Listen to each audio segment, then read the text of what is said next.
à la peau trash. Aujourd'hui, on va faire un peu un retour en arrière. Vous vous souvenez, vous avez regardé l'histoire de Joseph, qui était un homme intègre qui voulait obéir au commandement de Dieu puis jamais transgresser tout ça. Ça le fait que le peuple juif a grandi en Égypte. C'est devenu un peuple grand et puissant au service du pharaon. Et là, les pharaons, se sont comme hein, il y en a un qui meurt, il y en a un autre qui arrive, et ainsi de suite. Puis là, ben, le peuple juif devient un peu comme un grand peuple.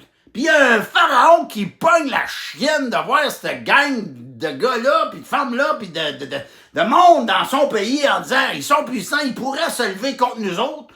Fait qu'on va les mettre en esclavage. Fait qu'il a décidé de faire d'eux autres des esclaves. Et pendant un bon bout de temps, les pharaons ils ont oublié qui était Joseph, puis pourquoi les Juifs étaient sur le terre, puis ils ont décidé de faire d'eux autres des esclaves. Et ça allait de mal en pis, puis à un moment donné,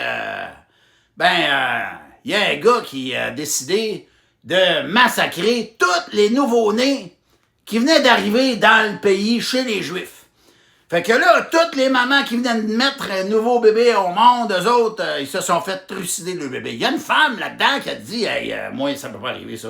Moi, je l'aime, mon bébé, je l'aime, mon bébé. Fait qu'il faut que je le garde. » Fait qu'elle complote avec du monde, elle essaie de trouver quelqu'un qui pourrait l'aider. Elle prend le bébé, toi, puis elle le met dans un genre de panier en osier.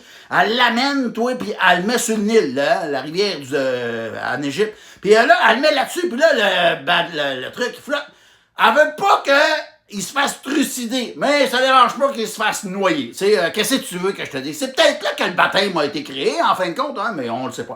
Mais bon, toujours est-il que là, notre petit Moïse, lui, il flotte dans son Moïse, et puis il flotte, puis là, il arrive jusque chez le roi, hein? Le Nil arrivait, il passait en avant du château du roi, le pharaon, puis la fille du roi, elle, était là, puis elle se baignait, puis elle prenait une petite coupe de vin, là, aux 4 heures, tu sais, puis avec son apéro, puis elle avouait toute cette affaire-là. Le bébé devait broyer, j'imagine, tu sais, il va avoir faim, quelque chose de même. Toujours est-il qu'elle trouve le bébé, elle décide de le prendre, l'amener avec elle, puis elle le garde.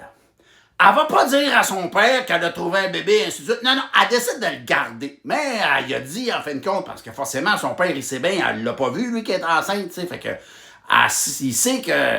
Mais elle le laisse, puis c'est correct. Moïse a grandi avec le pharaon, élevé par le pharaon, aux écoles de pharaon, à la technologie de pharaon, avec tout ce qu'il connaît de l'armée du pharaon, des mathématiques, de la science, ainsi de suite. Il a grandi dans ce monde-là. C'était un érudit de l'époque. Puis il a grandi avec ça. Mais l'affaire encore plus drôle, c'est que, puisque la fille de Pharaon n'avait pas eu d'enfant, elle ne pouvait pas l'allaiter, ce bébé-là. Fait qu'elle dit, allez chercher une mère chez les Juifs. Elle va en prendre soin. Fait que qu'est-ce qui arrive? Ils vont chercher la mère du petit. Mais elle dit pas que c'est elle la mère. Ils vont chercher la mère du petit, puis c'est la mère du petit qui allaite son propre bébé, puis elle prend soin, bien sûr. Le monde est-tu bien fait, hein? Comment c'est drôle, les coïncidences, hein?